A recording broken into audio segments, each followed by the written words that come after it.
Vayishlach Moshe Malachim Mikadosh HaMelech Edom.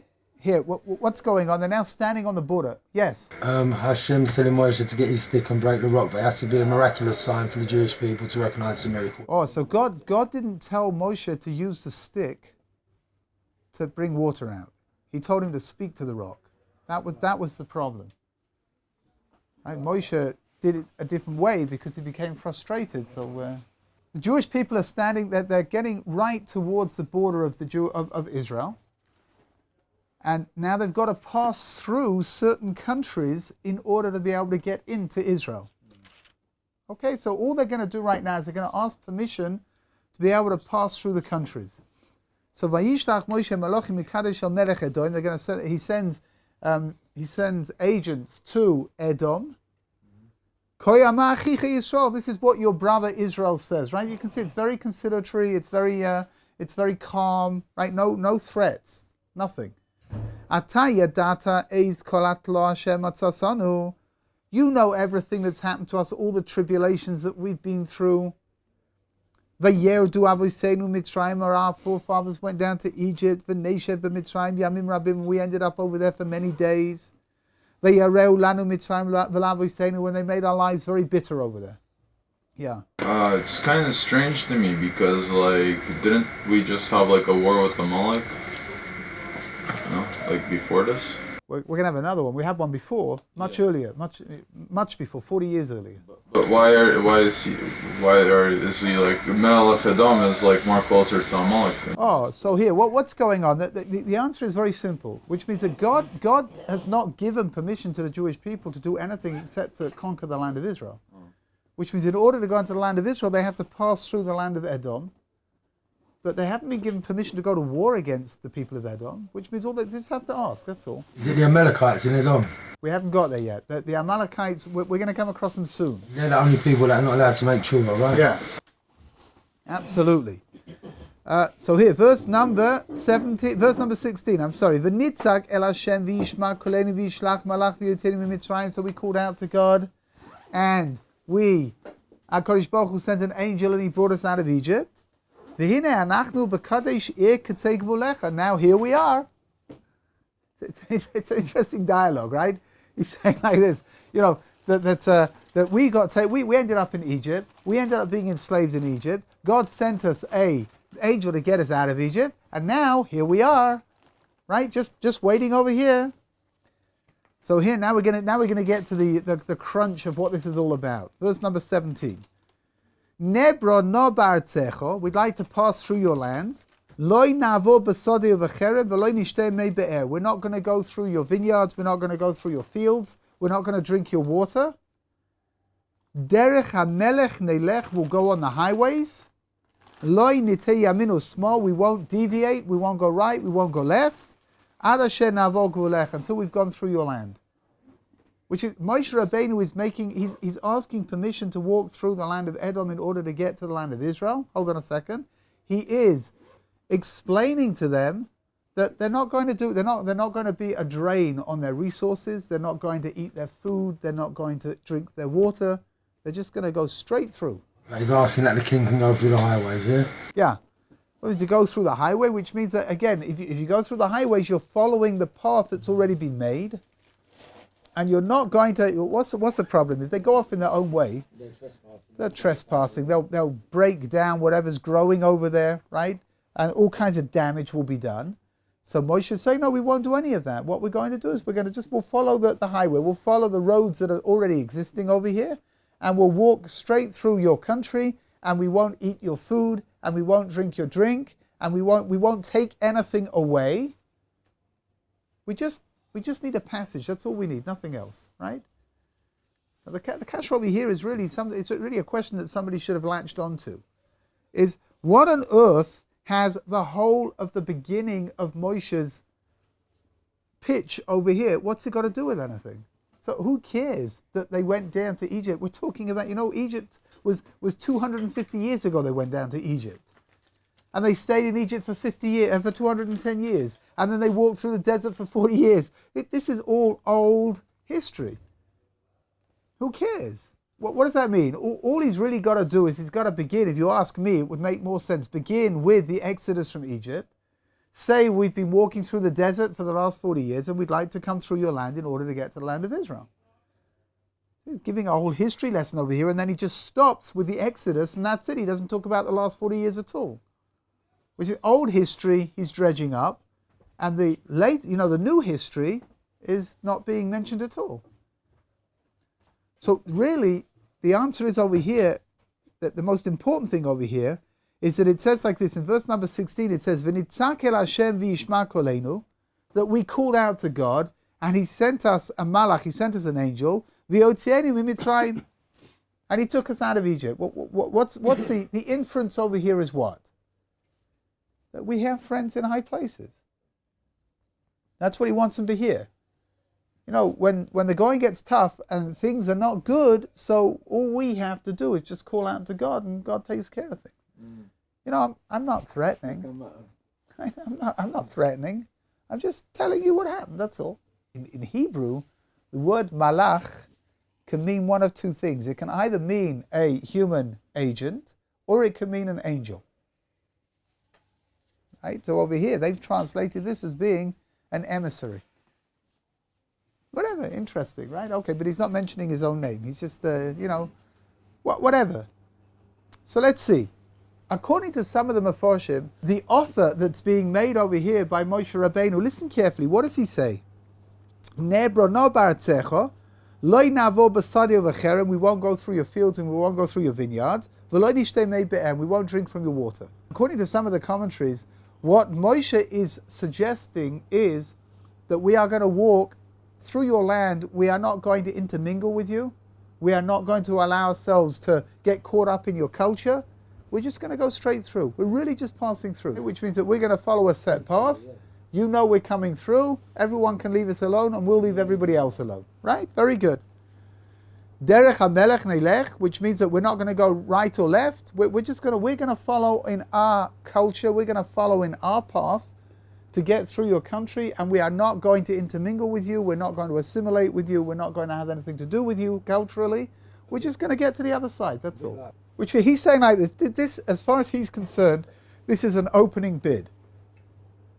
This is what we want to do. What he would like to hear from Edom is, okay, it's going to cost, whatever it's going to cost in order for you people to be able to go through, but you can come through the land. That's what he'd like to hear. Let's have a look and see. Verse number 18. Edom says, no, you can't come through. Why? Because Edom is the protecting buffer before the land of Israel. Edom has an arrangement with all the nations living in the land of Israel that they're not going to allow people to come through in order to get into the land of Israel. But there's something very important over here, just the nuances in the words.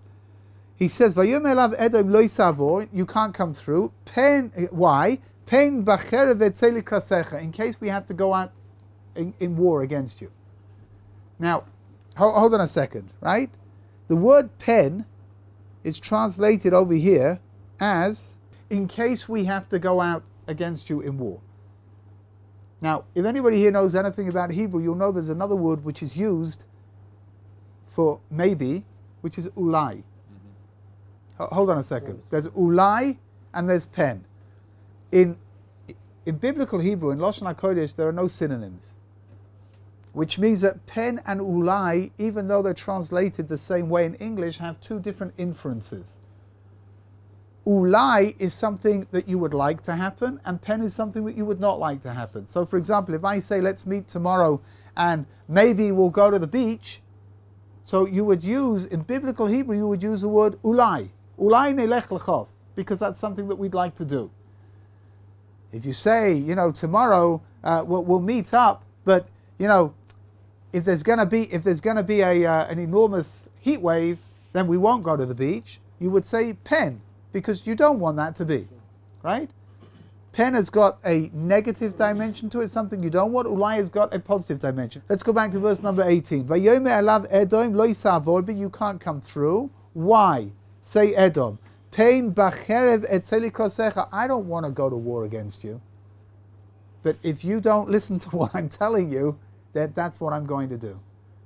Which means it's all very, very civil right now. right? Moshe's made his pitch, and it's been rejected. And I guess the same way that Moshe made a little bit of a threat over here, and he says, that this is what happened to Egypt, so maybe you should let us through, right? So what happens over here? Edom says, listen, we'd love to accommodate you, but we're not going to, and please don't try to do this, because we don't want to go to war with you, but we will if we have to. Yeah. It doesn't strike me the way it strikes me is he says, "You shall not pass through me, lest I come against you with the sword." Now that implies to me that he's saying, if you pass through, not that we don't want to go. He's saying like, if you pass through, we're definitely going to go against you with the sword.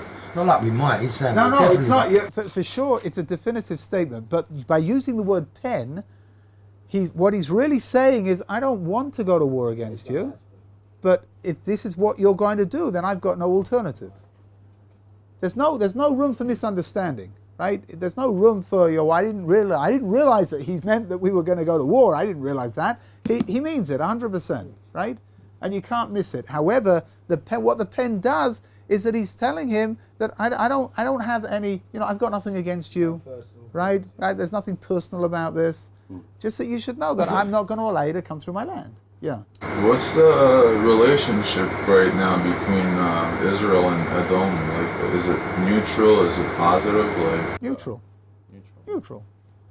Which means that they've got no relationship right now. They've been separated for hundreds of years, and but they're there. What can you do? They're there, and they need to get to where they need to get to. And if they don't let them through, what's the problem? If they don't let them through, they've got to make an enormous detour to go around.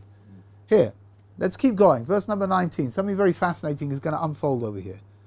Vayomru elav b'nei Yisrael.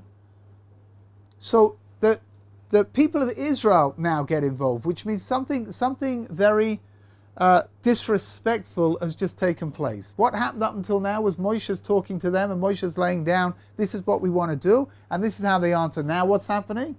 Now it's the Jewish people are getting involved. Like it's as if they've come to Moshe and they said, listen, Mo, you don't know how to do this. This is not the way to speak to them, right? So what are they offering? Look at this. That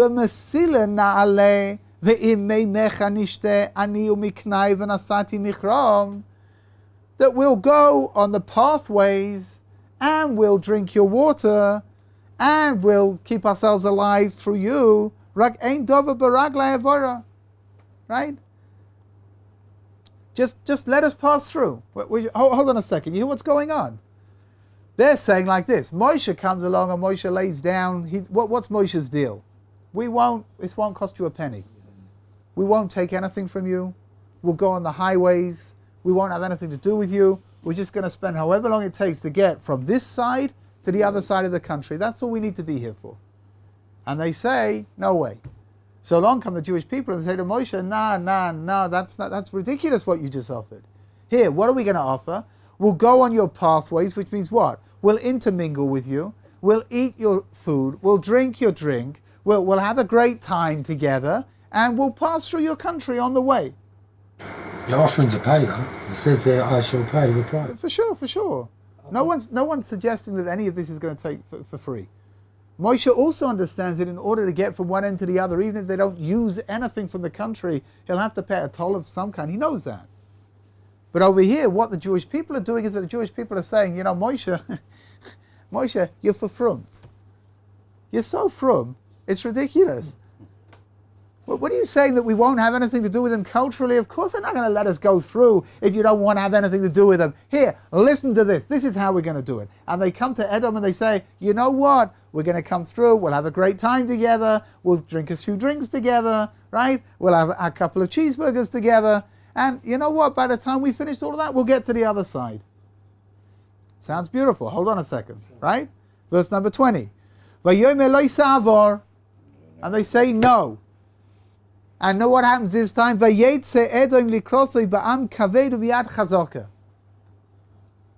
no more talk. They just come out with their army.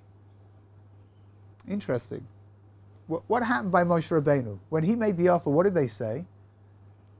We're sorry, but you can't come through. And please don't try to push yourselves through, because if you do, then we're going to have to go to war against you. Like I mentioned before, it's all very civilized, right? It's all very genteel. Of course, they're threatening to kill them, but they're doing it in a very nice, very cultured manner. Yeah.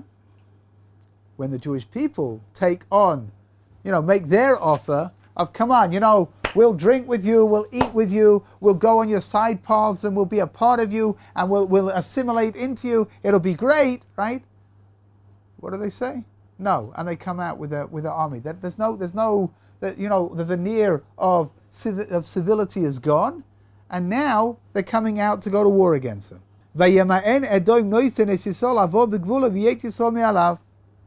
And what happens? Because the HaKadosh Baruch Hu was not given the Jewish people permission to fight against Edom.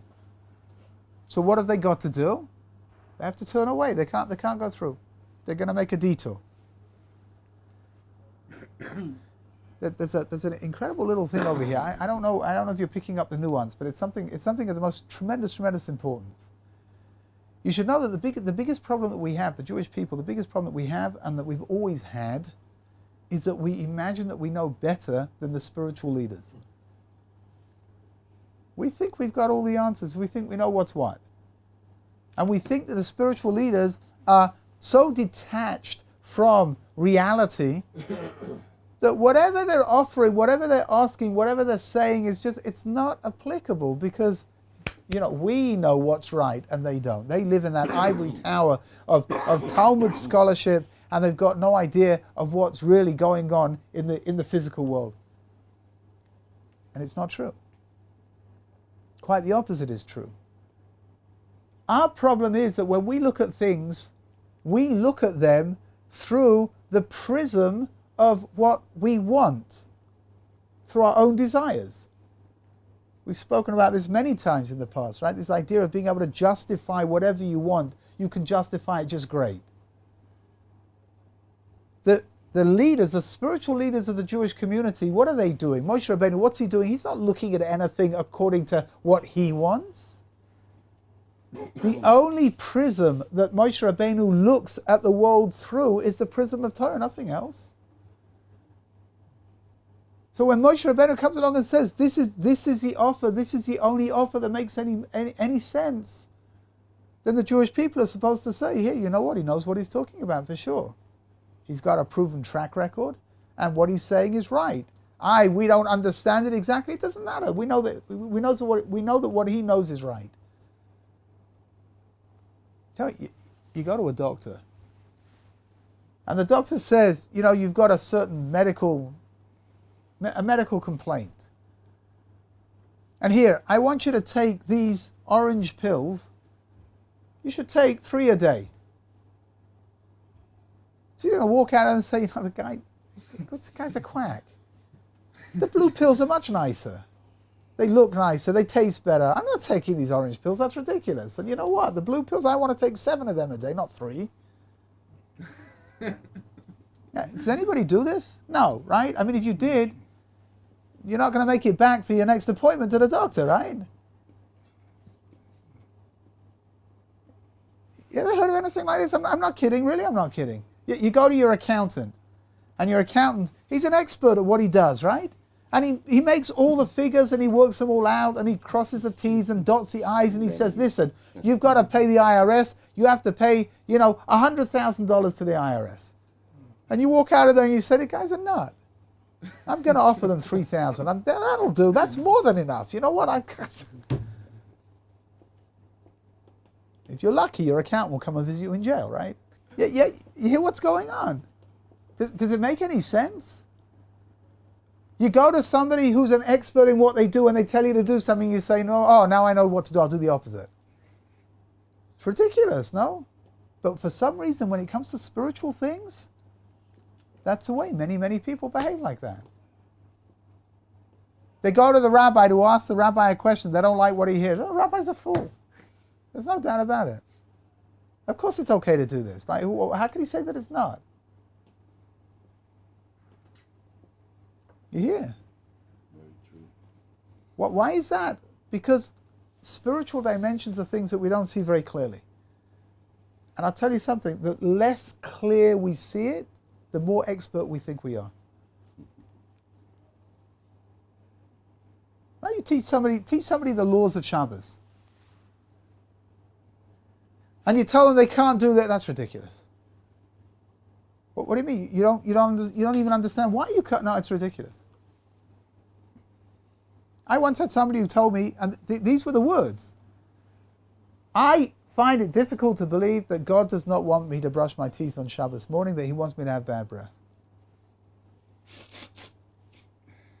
Tell me, does this sound, that's a very compelling argument, right? Sounds good, huh? It's got no depth and no substance to it whatsoever. What's the answer? Because this is what I want to do. You know what's going on? For some reason, I don't know why, but for some reason when it comes to spiritual endeavors, everybody's an expert, and the people who are really experts don't know what they're talking about. It's fascinating, right? Moshe Rabbeinu says this is the way that it needs to be done, and the Jewish people say, no, what are you talking about? You don't know what you're talking about. And in the end, what happens? They go out with their army. They go out. And they have to make the detour anyway, and all they did was make fools of themselves. That's all, nothing else. Edom is being paid protection money to stop people from coming through Edom to get into Israel by the other nations that are there. I've told over this story in the past, but I'm going to tell it over again because I really love this story. Rav Matis Solomon, the mashkiach in Lakewood Yeshiva in America, New Jersey, so he told over this story. It's the most fantastic story. There's a fellow who's completely nuts. The guy's a Meshuggah, and he's in the psychiatric ward, and he thinks he's a zombie. What's a zombie? The living dead, right? He thinks he's a zombie. And the psychiatrists are doing their best to try to convince him that he's not. And finally, one of the psychiatrists has his brainwave. And he says to him, look, Mr. Jones, he says, everybody knows that zombies don't have blood, right? So we're going to do a little test over here. I've got a syringe, and I'm going to try to draw blood out of your vein. If blood comes out, then it means that you're not a zombie. And if it doesn't, it means you are. What do you say? So Mr. Jones says, it sounds fine to me. Okay. Let's go. So they put on the little rubbery thing to make the veins stick out, and he puts in the needle and he starts pulling up, and beautiful ruby red blood is filling up the syringe. So the psychiatrist says, no, Mr. Jones, he says, what do you say? So Mr. Jones looks and he says, I guess zombies do have blood. Yeah, we'll justify whatever we want in order to be able to have whatever we want. I'll think whatever I want. Don't confuse me with the facts. There's a concept called tzniut, modesty. One of the dimensions of modesty when it comes to women is wearing skirts that go down below the knees. How low below the knees? Well, you really need to be able to sit down and your knees remain covered by your skirt. Right? When you sit down, obviously everything moves up because you're changing your shape. Over and over and over again you hear from people, but it's almost long enough. If I sit like this, it'll be okay, right? I don't know. Tell me, when you go to the dentist and you have to have an x-ray done, right? The dentist puts on a little lead bib. Yeah? You know what I'm talking about? In order to protect you. Did you ever hear anybody arguing with the dentist about how thick that lead bib needs to be? Yeah, how thick is, excuse me, doctor, how thick is it? Well, this lead bib is 5 millimeters. 5? I only need 3. I'm not going to wear this one. And you gave me a thinner one. I'm not wearing this. You're just a fanatic. That's what you are. You ever heard anybody say anything like that before in your life? Did you ever say anything like that? No. Why would that be? Why would it be? You trust in their professionalism. So when the rabbis come along and they say that the skirt needs to go below the knees when you're sitting down as well, and somebody comes and says, no, what do you mean? This is long enough. Believe me, it's long enough. And if I put my hands in front of my knees, you won't see them anyway. Why does that make sense? For some inexplicable reason, when it comes to something which is frum, you sit in shul and your next door neighbor happens to be a lawyer. And you just got some kind of an infraction, and you bounce it off of him, during laning, right? During the reading of the Torah, which is when, it's nothing to do anyway, right? So you bounce it off of him, and he tells you that I think you should do X, Y, and Z. And that sounds like sound advice, right? The guy next to you, on the other side, he happens to be a rabbi. and he leans over and he sort of taps you on the shoulder and says, you really shouldn't talk during the reading of the Torah, you know that. What does he know? The guy's a nut, right? He's a fanatic. Where do you come up with these ridiculous ideas from? They should have signs up in certain shuls. They should have signs up saying, please do not daven whilst people are speaking. But we have to accept that these people know more than we know, right? That's why we're supposed to learn from them. And no, it's not always convenient to be frum. Well, we all know that, right? It's not always convenient to follow what the Torah says. But if that's what we've got to do, then that's what we have to do. Verse number 22. Vayisu mikadesh vayovu b'nei Yisrael kol ha'eda har hahar. They come to a place called Har Hahar. You hear the double lashon over here. Har Hahar, which is the mountain on top of the mountain. Vayom Hashem al Moshe vel Aaron b'Har Hahar, and God comes to Moshe and Aaron at this place. Al gvul Eretz Edom le'mor, on the border of the land of Israel. Now, where is this place? According to many opinions, it's in Jordan, not very far over the border, and from Har Hahar you can see the most incredible scene of the land of Israel. You can see an awful long way. What's going to happen over here? Aaron is going to die. Let's have a look and see. Right, verse number 24. Yasef Aaron el amav ki lo yaval haaretz asher nasati livnei Yisrael. Aaron is going to be gathered up to his people, which is just a euphemism for he's going to die, because he's not allowed to go into the land of Israel. We spoke about this yesterday, right? Aaron is included. I thought it was Moshe who wasn't allowed to go into Israel. Moshe and Aaron. Both of them were given a judgment that they're not allowed to go into the land of Israel. Again, yesterday we spoke about this idea that Aaron represents the leadership, just as Moshe does. And Moshe and Aaron and Miriam are all going to stay behind in the desert together with the generation of the desert. Yasef Aaron el amav ki lo yavo haaretz asher nasati livnei Yisrael al Hashem merisem es pi lemei meriva. Says HaKadosh Baruch Hu, verse number 25. Kach es Aaron v'es Elazar b'noi va'alo yisam har hahar. Take Aaron and take Elazar, that's his son, and go up Har Hahar. Now what is going to happen over here is that there's going to be a transference of power. Aaron is going to die, and Elazar, Aaron's son, is going to take his place as the Kohen Gadol, as the high priest. That's why that's why they're being told to bring Elazar with them.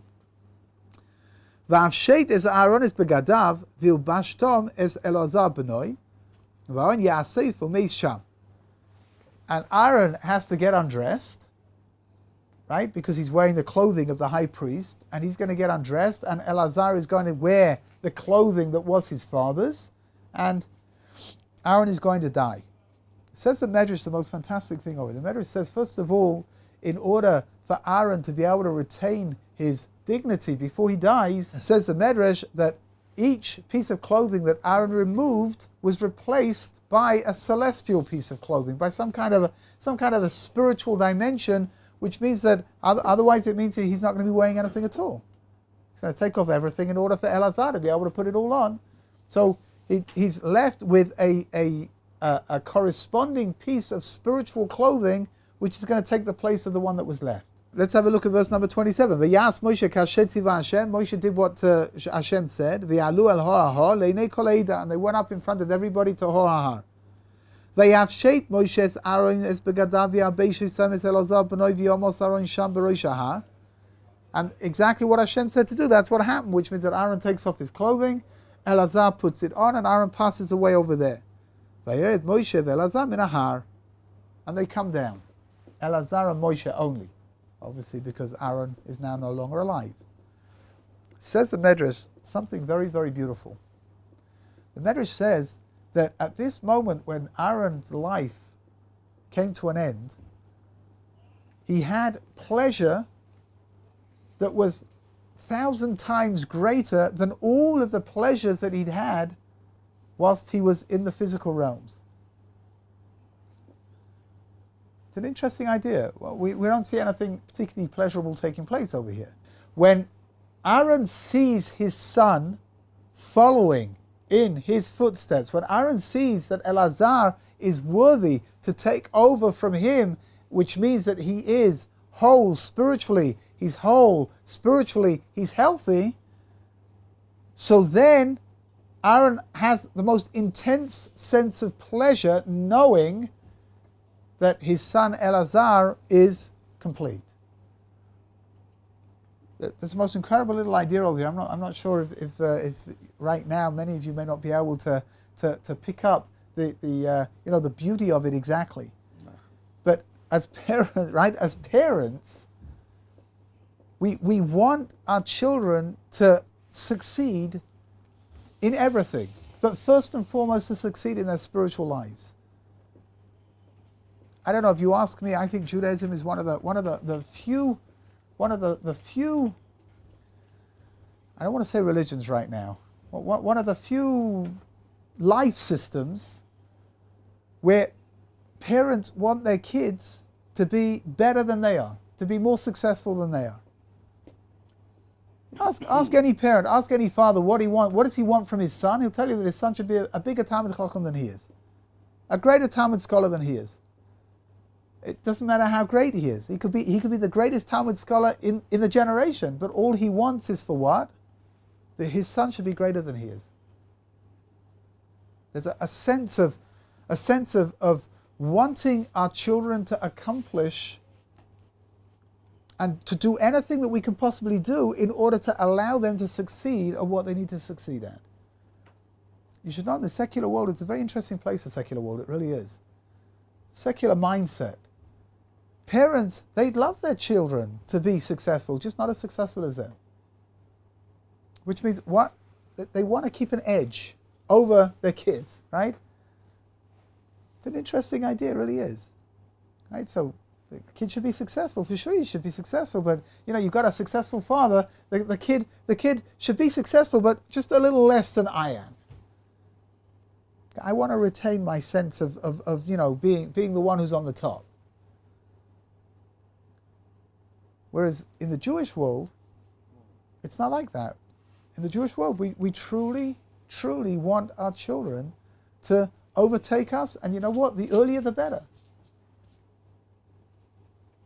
The bigger they come, the more they know, the greater their connection with HaKadosh Baruch Hu, everything. They should have more of whatever we've got, and it should be better than whatever we've got. And when we see children doing that, so then all of a sudden it becomes something of the most, what you call nachas, right? The most incredible source of internal joy. When Aaron sees Elazar reaching that point where he is worthy to be able to take over from him, at that point Aaron feels a sense of such indescribable joy that he's managed to bring into the world children who are going to follow on in the way that they're supposed to go. So first of all, let me give everyone a bracha over. You should all have a bracha that if you don't have children yet, that in Mitzvah Hashem you should have children. And with your children, for those of us that have children already, for those of you that in Mitzvah Hashem will have children, that my biggest bracha to you is that your children should overtake you. They should be bigger than you, they should be greater than you, they should be better than you, and that you should have the most tremendous sense of joy. You should have the most tremendous sense of feeling of accomplishment to be able to see that these are my children, these are the children that I brought into the world. There's a Zohar, the Zohar Kodesh says like this, a very interesting thing. He says that at a chuppah, at the wedding, the ancestors of the chassan and the kala, of the bride and the groom, they all gather together. In the Shemayim, they're all gathered, they all come to the wedding. They're all there, says the Zohar. So for many years I was troubled, like, why dafka for the wedding? Why? I don't know, why do they not come for, if it's a boy, why don't they come for the bris? Or why not come for the bar or the bat mitzvah? Why for the wedding? So I think the answer, I think the answer is that, we're brought into this world, part of the reason that we're brought into this world is to bring children into this world, that they should be able to establish their own homes. And establishing their own homes means that they stand under the chuppah and they marry, and from there, that's where the next generation is going to begin. That's the continuity. So the descendants come down to witness this, because this is what they brought us into the world for, and that's what they're coming to witness. Chosin stands under the chuppah and the kallah as well, and they're given names by people that they should pray, because it is the most incredible moment. You know that the skies are open. You know the chosin and the kallah, they fast on the day of their wedding. It's like Yom Kippur. It's as if they're cleansed of all of their sins, and they can stand under that chuppah and they can ask God to bring a refuah shalema, that this person should be well, and that HaKadosh Baruch Hu should bring those 3 boys back, and they should be well and they should be safe. Whatever you want can be done for under the chuppah. Why do they wrap a glass in handkerchief and smash it? Oh, that's to do with it. It says like this: after the destruction of the temple, that there's no such thing as perfect joy anymore. So even at that moment of the chuppah, which is a moment of the most intense joy, it really is, to remember the destruction of the temple, just to remind us that things are not the way that they're supposed to be. There's also another custom, a very beautiful custom, that before the chosin gets taken to the chuppah, you put a little bit of ash on his head. Over here, where the tefillin shorosh goes, up here, just a little bit of ash, also to remind that within the joy of standing under the chuppah, that he should remember to daven for the churban, for the destruction. He should daven for the rebuilding of the temple as well. Whatever. That's what Aaron is experiencing over here. He's experiencing the most incredible sense of nachas, of spiritual joy, of knowing that Elazar is who he's supposed to be. Verse number 29. Vayiru kol ha'eda ki gava Aaron, vayivku es Aaron shloishim yom kol beis Yisrael. And when they see that Aaron is no longer alive, so what happens? They go into mourning. For 30 days they mourn the death of Aaron HaKohen. When Moshe Rabbeinu dies, they also mourn. But it's missing the very, very important words. It says, Kol Bet Yisrael. The whole of the house of Israel mourned for the death of Aaron. The word Kol doesn't appear by Moshe. When Moshe dies, so people mourn. But you know what? There were certain people that were kind of relieved that Moshe no longer around, because Moshe, he was pretty from this Moshe, right? And he kept telling them what to do.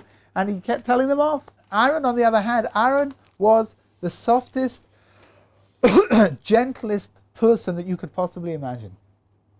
You might be familiar with some of the stories of Aaron HaKohen. It says that when 2 people fell out with each other, so Aaron would go rushing off to one of them, and he'd tell the first one, "Oi, I just spoke with so-and-so, you've got no idea how upset he is by what happened, and he just wants to make up with you." And then he'd go rushing off quickly to the other one, and he'd tell him the same thing.